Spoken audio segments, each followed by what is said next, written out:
Let's return to one of our main stories this hour, the recapture of Mexico's most notorious drug lord, Joaquin Guzman, known as El Chapo.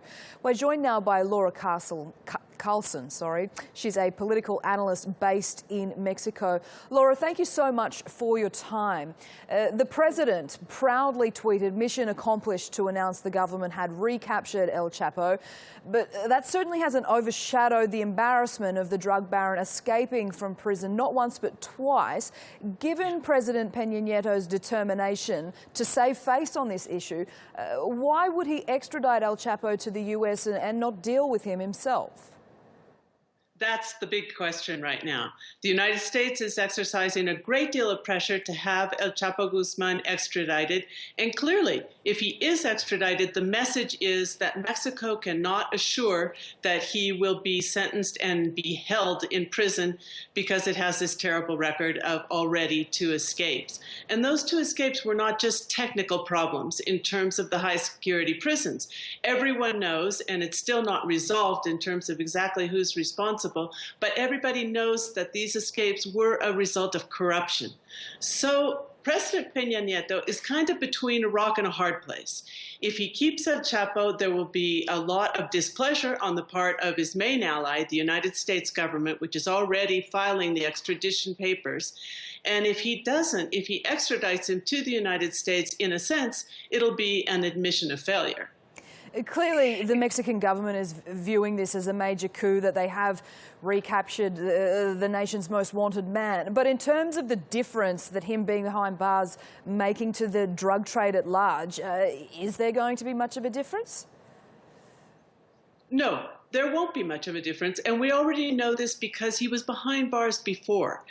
And it wasn't the end of the Sinaloa cartel, it wasn't the end of drug trafficking in Mexico, and it wasn't the end of the violence throughout the country. What we've seen is with this kingpin strategy, which is essentially when they take out a capo like El Chapo Guzman, who's the #1 in the country, there's normally an explosion of violence in the country. In other words, the impact on common citizens is often negative, because what happens is that other drug cartels see that this cartel has been weakened and they move in to take over the territory or to challenge the cartel and in turf wars in specific parts of the country. Or there's a fragmentation of the original cartel, and some of those smaller cartels are more violent and more invasive in local communities than actually the huge transnational cartel.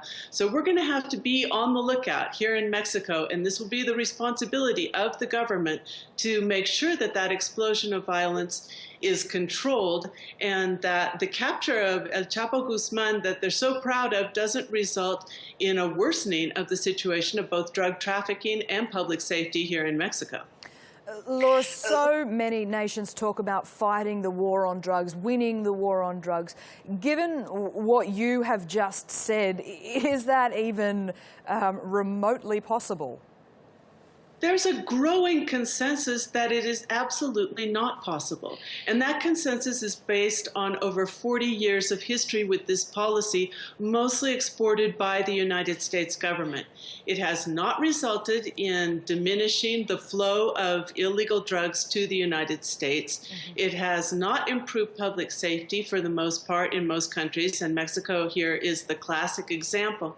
So what we have here, in spite of all the announcements by the government of this huge victory, is perhaps a battle that's been won on a war that is lost.